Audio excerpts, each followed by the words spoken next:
He loaded 5 bullets into the rifle's magazine, then observed 5 Nazi German soldiers through the gap in the flower bed. Under the circumstances at the time, it was almost an impossible task to completely annihilate the enemy and retreat safely. A patrol soldier of the enemy, gradually approaching, made the propaganda officer Danilov beside him despair. However, Vasily remained calm and unruffled, calmly aiming amidst the roar of explosions, firing the first shot through the enemy officer's forehead. The second shot then precisely hit another officer's head. Despite the patrol approaching to eye level, Vasily remained composed, with the third shot hitting the target again. Just as the patrol was about to throw a grenade, Vasily's fourth bullet pierced through his skull. When the last enemy soldier tried to escape, he quickly stood up and shot, with the fifth bullet also accurately hitting the enemy. With only 5 bullets, Vasily not only successfully rescued Danilov, but also made a name for himself. This heroic act took place during the Battle of Stalingrad in World War II and is a real historical event. At that time, the German army was unstoppable, and the flames of war rapidly spread to Stalingrad. This strategic location was the last barrier to defending the Asian oil fields, and its survival was crucial to the overall course of the war. To hold this line, a large number of untrained new soldiers were sent directly to the front lines. When the transport carriages opened, faced with the brutal battlefield scene, the new soldiers were frightened and retreated, but were forcibly driven off the vehicle by the officers. Vasily was one of these new soldiers, and this day was September 20th, 1942. The newly arrived soldiers were driven by armed officers to the riverbank. In the chaos, everyone anxiously crowded onto the ferry. Looking at the corpses floating on the river, fear spread in everyone's heart.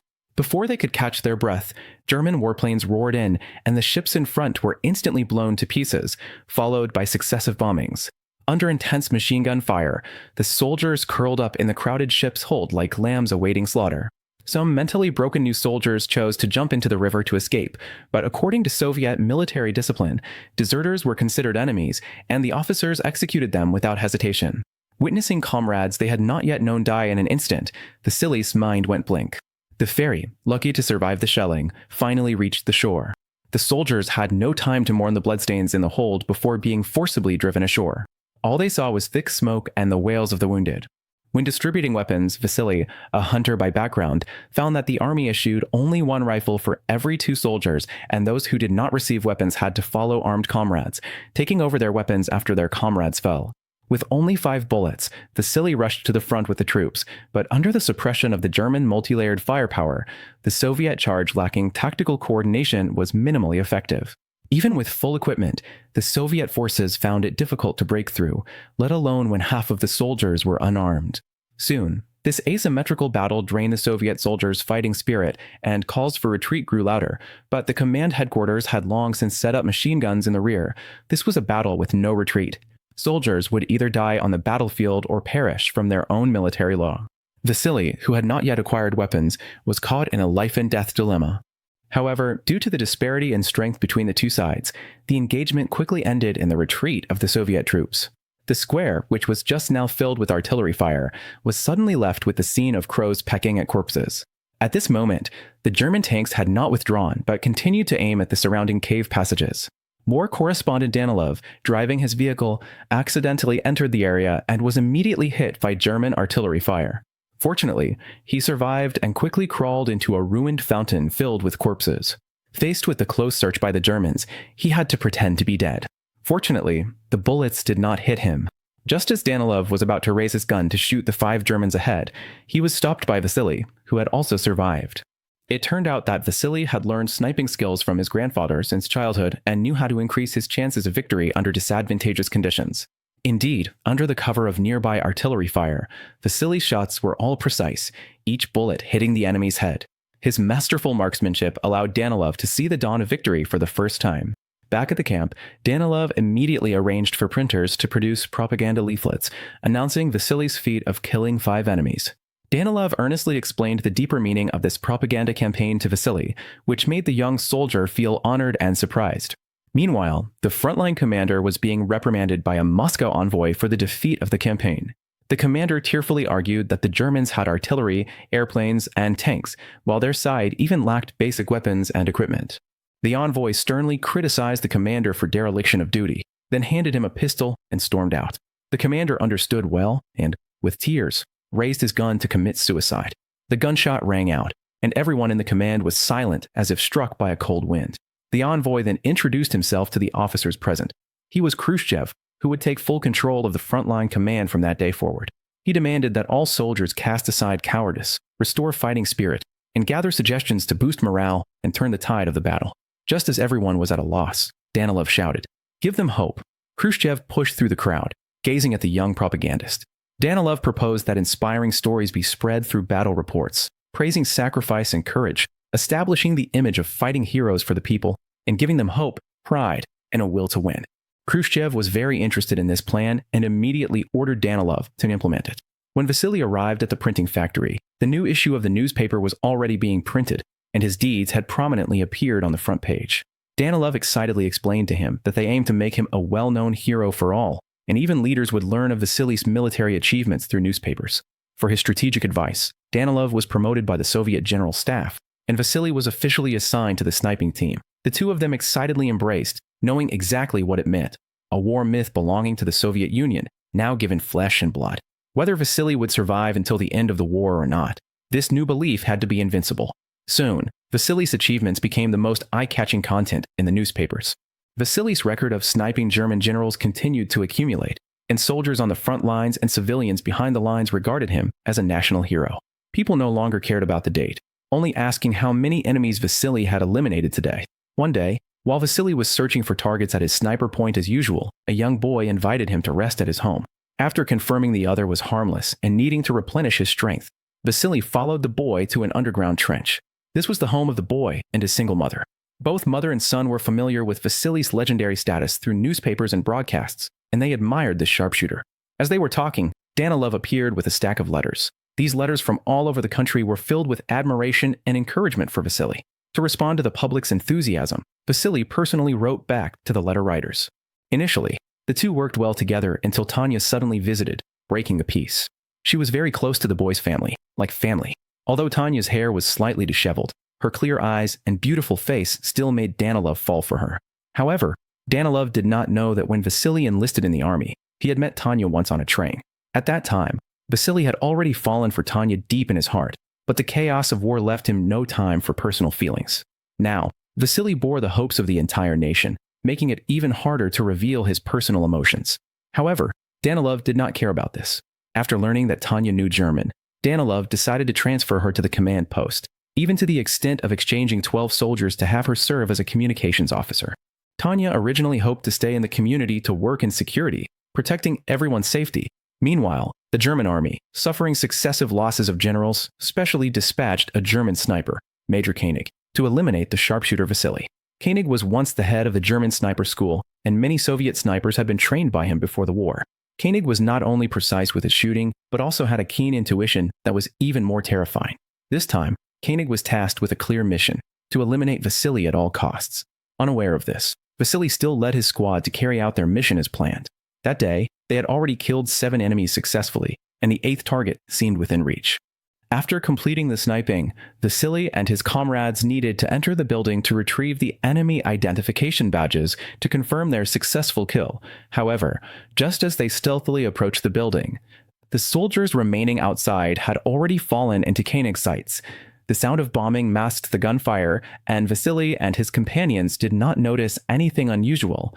After entering the building, Vasily instinctively sensed something was wrong and soon discovered the muzzle, hidden behind a coat, confirming his suspicions. While König was waiting for the target, Vasily's teammate found that the corpse previously hit was actually a dummy, and Vasily immediately saw through the trap.asa sniper. Vasily knew that this person was far from an ordinary opponent, much more capable than his former adversaries. The enemy's secretive tactics made Vasily feel suffocated, fully aware that a single mistake could cost him his life. Under König's strict surveillance, there were no blind spots on the stairs, and in every corner, once exposed, he would be shot dead. At this moment, a group of bombers appeared in the sky, launching a new round of bombing on the area, faced with falling bombs. Vasily's teammates were overwhelmed with fear and instinctively wanted to escape the building, but Vasily knew that this was the perfect moment for the enemy to strike, so he strongly advised his teammates to stay hidden. However, his teammates, driven by panic, lost their Reason and were shot in the forehead by Koenig as soon as they stood up. Vasily took advantage of the chaos after the explosion to escape danger. Back at the camp, Vasily was deeply remorseful, regretting leading his teammates into a trap. Vasily realized that the enemy sniper was not only highly strategic, but also faster and more precise in shooting than himself. Danilov, upon learning this, did not show surprise. He had already obtained intelligence about Koenig's deployment. For Danilov, Vasily's failure would directly lead to the end of his political career, so he assigned a new partner, Kulikov, to Vasily. This person had trained under Koenig before the battle and was familiar with Koenig's combat habits. Danilov believed that the two working together could eliminate Koenig, but they underestimated the true strength of their opponent. To boost national morale, Khrushchev personally met Vasily and invited major media outlets across the country to take joint photos, promoting the hero's deeds loudly in hopes of spreading the story widely through public opinion. Early the next morning, Kulikov woke Vasily from his sleep. Their hunting operation was about to begin, but unbeknownst to them, they had already become prey in someone else's eyes. While passing through a deserted passage, Vasily suddenly looked up, then quickly crouched to hide, raising his binoculars to observe carefully, only to find that the enemy was still employing the same old tricks. Although there was no immediate danger, it clearly indicated that the enemy was nearby. To lure the enemy out, Vasily and Kulikov charged into a dilapidated building amidst a hail of gunfire and explosions. Fortunately, they moved swiftly. Only Kulikov's pants were shot through by a bullet, causing him to curse the Germans as a bunch of bastards. Kulikov instructed Vasily to cut the German army's telephone lines. Once communication was interrupted, the enemy would surely send someone to repair it. At that time, they only needed to relocate to a more advantageous position and set an ambush. Everyone quickly moved with their equipment, crossing the broken wall and reaching the other side of the building. Soon, Soviet observers spotted a German soldier coming out to repair, carrying cables on his back. Kulikov held his gun in silence, waiting until the enemy entered the crosshairs, then shot him without hesitation. The next day, Koenig received a sniper report. 2 soldiers, 1 observer, 1 lieutenant, and 3 communication soldiers had been killed. However, the Germans also captured Vasily's observer. After questioning yielded no results, Koenig forced the observer to change into a German uniform and pretended to repair the lines. Under gunpoint coercion, the observer had no choice. Koenig's move was actually an opportunity to lock onto Vasily's position. Meanwhile, Kulikov similarly sniped the disguised soldier. Koenig then took the opportunity to search for the sniper's location. Based on his understanding of Koenig's tactics, Kulikov judged that the enemy was using a decoy, aiming to expose them. So he set up a helmet as bait, hoping to lure the enemy into shooting, thereby creating a chance to kill Vasily. However, despite holding the helmet up for some time, the expected gunfire did not occur. Disappointed, Kulikov concluded that Koenig was not present at this location. After the plan failed, the two decided to return along the original route. On the way, Vasily gradually became uneasy.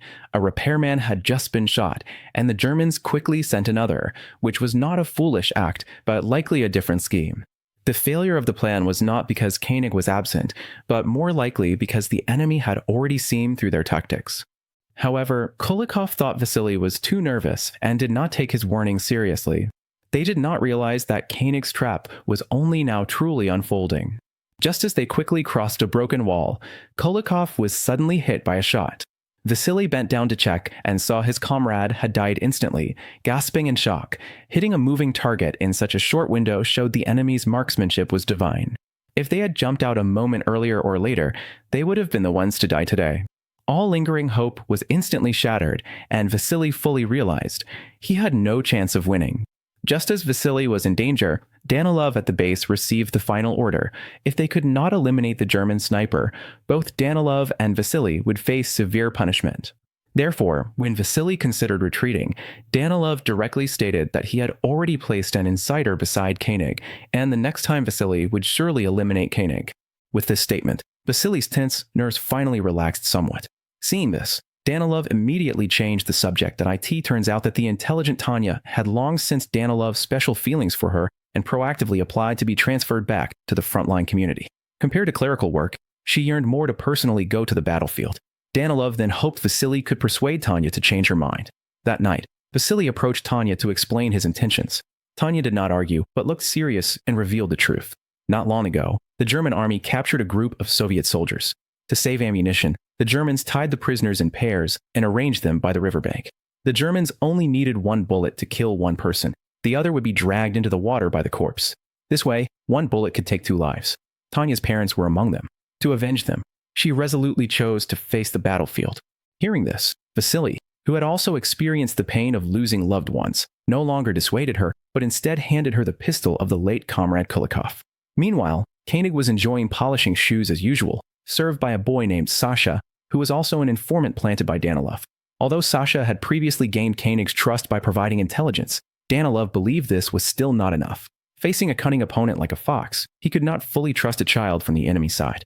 Therefore, this time, Danilov instructed Sasha to directly reveal the time and route of Vasily's next operation. After learning the news, König quickly went to the designated spot, removed the dummy with a gun, and disguised himself as a corpse to lie in wait. It must be admitted that König was indeed shrewd. If Vasily followed the original route, he might mistake the dummy for a real corpse and relax his guard. However, Sasha had also passed the intelligence to Vasily, so Vasily did not follow the original route, but instead led his team into underground tunnels, intending to flank König and perform a sniper attack from behind. But the vibrations from the tunnel alerted König, who quickly changed position and aimed at the tunnel exit, waiting for prey. Soon, Vasily emerged from the tunnel, but because of the obstacle of the pipe, König could not aim precisely. At this moment, Vasily's teammate also appeared. Originally, they planned to act separately, but as soon as the teammate stood up, he was shot in the shoulder. In the chaos, Vasily accidentally dropped his rifle, but fortunately, he reacted quickly and hit in König's sniper blind spot. Vasily told the injured teammate to return along the original route, while he took out a military knife tied with a rope, attempting to hook back the rifle not far away. Just as he was about to hook the rifle, the rope was shot and broken by König. Worse still, at this moment, the German army launched a new round of air raids. The aircraft circled and dropped bombs. Although they did not directly hit the factory where Vasily was, the shattered glass clearly reflected his silhouette. On the other hand, the injured teammate returns to the base and informs Tanya. Tanya, who should have retreated, disobeys advice and resolutely enters the pipeline to seek Vasily. Vasily is greatly alarmed. Before a top sniper, any negligence could be fatal. After calming down, Vasily indicates the direction of Tanya König, instructing her to crouch and crawl behind a column to hide. They have only one chance to turn the tide of the battle. During movement, Tanya follows Vasily's instructions to pick up a piece of broken glass, believing that remaining still makes her less likely to be hit, so König will inevitably target her. Although König can see Vasily talking to someone through reflections, both are blocked by obstacles, and he can only feel anxious and helpless like an ant on a hot pan. At this moment, Tanya is ready. She uses the glass to reflect a strong light directly into König's eyes. Taking advantage of König's obstructed vision, Vasily quickly picks up his rifle and shoots, hitting König's hand. After König, injured, retreats, he immediately finds Sasha. This confrontation makes him realize that Vasily is much more alert than he thought, and he needs more intelligence about Vasily. Sasha truthfully reports everything, but the pride and admiration for Vasily revealed in his speech aroused suspicion in the sharp-eyed König. Meanwhile, Vasily, who narrowly escaped death, is drinking with Tanya and comrades. As frontline soldiers constantly facing life and death, they deeply understand the unpredictability of fate. Knowing that today's survival does not guarantee tomorrow's, every victory in surviving the battlefield is worth celebrating. Having gone through life and death together, the relationship between Vasily and Tanya has quietly deepened, but this unexpectedly arouses Danilov's jealousy. To revenge his rival who stole his love, Danilov orders Sasha to report to König that the Soviet army will send Vasily the next day to support an attack on the factory. Initially, Vasily strongly resists this order. Compared to assassinating König, he prefers to carry out his usual sniper missions against ordinary officers. On one hand, he has developed feelings for Tanya and does not want either of them to encounter misfortune. However, Danilov has no authority to change the order. Vasily has long been regarded as a hero, and to achieve the goal of killing König, Danilov even suggests sending young Sasha inside as an accomplice. Faced with this arrangement, Vasily looks at the innocent Sasha with mixed feelings. He knows that working as an inside man is extremely dangerous. A single mistake could cost him his life, and Danilov is well aware of the risks. Although he hates Danilov for using children to protect Sasha's life, Vasily can only accept the mission. If he refuses to act, Sasha will be seen as a deceiver by König, and his situation will become extremely dangerous. Therefore, Vasily not only must participate in this operation, but also give his all. This time, he has learned the specific location of König. If he fails and is detected by the enemy, it will confirm Sasha's double agent identity. Under Sasha's guidance, Vasily, under immense pressure, infiltrated the sniper point early in the night. That yellow small slope is exactly the route König takes daily. Vasily lurked all night in the cold, his body and mind near the limit, his eyes almost losing control due to excessive tension. However, the unaware König continued his mission as usual, and it was this negligence that caused Vasily to miss his only chance. Soon, König entered the sniper's field of view of the building, at which point German and Soviet troops outside the building were engaged in fierce firefights. And the battle was at a stalemate. After a charge, the battlefield once again turned into a hellish scene. Soon, König keenly caught the reflection of the sniper scope amidst the pile of corpses. Based solely on Vasily's chosen position, he immediately understood everything. But just as he raised his gun to aim, a German soldier rummaging through the belongings of a fallen soldier not only blocked König's line of sight, but also startled Vasily and other soldiers who were playing dead while searching for items, causing König to lose his target and abandon the operation. Subsequently, the soldier rummaging through the belongings inadvertently took Vasily's ID tag, and Vasily, to avoid the enemy, failed to appear in time, leading both armies to believe he had been killed. The German army seized the opportunity to widely spread Vasily's death news, intending to strike a blow to Soviet morale. After all, Vasily was regarded as an invincible myth among the Soviet troops, and his death was enough to crush the entire army's fighting spirit. As expected, once the news spread, the Soviet Union fell into chaos, and frontline units retreated step by step. The higher-ups ordered König to return home, believing that whether Vasily was alive or dead, the goal had been achieved. However, König knew in his heart that Vasily had not died. König was determined to stay, not only to settle accounts with this archenemy, but also to avenge his son who had been sniped. That night, when König found Sasha again, Sasha was crying bitterly over the news of Vasily's death. This scene further convinced König that Sasha was a double agent. König not only revealed to Sasha that Vasily was still alive, but also told him that he would go to the train station the next day to carry out a mission, and he hoped Sasha would swear not to disclose this to anyone. Sasha agreed to König's request. Late into the night, Vasily returned to the camp and confessed his mistake to Danilov. Vasily originally intended to use the German soldiers' spread of the death news to end this matter, but unexpectedly, Sasha leaked the conversation between himself and König. This clearly signaled that the final showdown between König and Vasily was imminent. Before dawn, König had already set up his guns and was ready. The facts also proved that Sasha did leak the message, but König did not take immediate action at that time. On Vasily's way to confront the enemy, he met Tanya, who was anxiously searching for him. After this brief separation between life and death, Tanya no longer concealed her feelings, and Vasily was also unwilling to leave any regrets. However, Danilov, hiding in the dark, witnessed the scene of the two kissing. Filled with jealousy, he immediately ordered to spread rumors, accusing Vasily of avoiding missions and publicly making defeatist remarks. Meanwhile, Sasha, who was preparing to return, encountered König, who had been waiting for him for a long time. König had already known Sasha's true identity, so he decided to first give him a gift before eliminating Vasily. Soon, Tanya discovered Sasha's body, and in her grief and anger, she wanted to immediately take revenge on König. Under Vasily's strong persuasion, Tanya reluctantly suppressed her impulse. Vasily solemnly promised her that he would make König pay with blood. After receiving Vasily's promise, Tanya stormed into the frontline trench, which was under heavy artillery fire, holding a gun. She first found Danilov. For Tanya, Sasha was like a brother, and now her only concern was to protect Sasha's mother. And the only person capable of doing this was Danilov. To persuade Sasha's mother to leave by boat, Danilov lied, claiming that Sasha had defected to the German army and would not return. Hearing that her son was still alive, Sasha's mother finally followed Tanya's advice and prepared to board the ship. However, during the transfer, the three of them were suddenly bombed by the Navy. Seeing Tanya fall to the ground unconscious, Danilov was filled with despair. At the plea of Sasha's mother, the medic carried Tanya onto the ship, but whether she could survive was entirely up to fate. Soon, Danilov returned to the train station and confided in Vasily. He had always thought himself noble in character, but realized that even during wartime, he could still do jealous, slanderous, and even steal the loved ones of others. After a moment of silence, he then informed the tragic news that Tanya had sacrificed herself. Vasily was struck by lightning, as if his soul had been drained, but his mission was not yet complete. He had not fulfilled his promise to Tanya nor avenged Sasha with his own hands, so he was not even qualified to cry. He could only endure the pain and continue to hold his gun and stand firm. Danilov understood that the confrontation between Vasily and König would not be quick, and that a single mistake could mean death. Although Danilov was not a hero in troubled times, he was willing to sacrifice his own life to give Vasily an advantage. Before Vasily could react, Danilov took off his helmet and exposed himself. Koenig ended Danilov's life with a single shot, completing Danilov's atonement through death. But due to the distance being too far, Koenig could not confirm whether the shot had killed Vasily. After a night of stalemate, Koenig saw that the other side showed no movement, so he stepped out of hiding to inspect the corpse. Just after passing a train, Koenig's keen intuition made him suddenly stop. At this moment, Vasily was standing nearby with a gun raised. After successfully killing Koenig, Vasily placed Koenig's pistol next to Danilov, using it to comfort Danilov's sacrifice. 2 months later, on February 3, 1943, the German army surrendered and the Soviet Union won. The legendary sniper Vasily not only survived until the end of the war, but also found a miracle survival in the medical room with Tanya.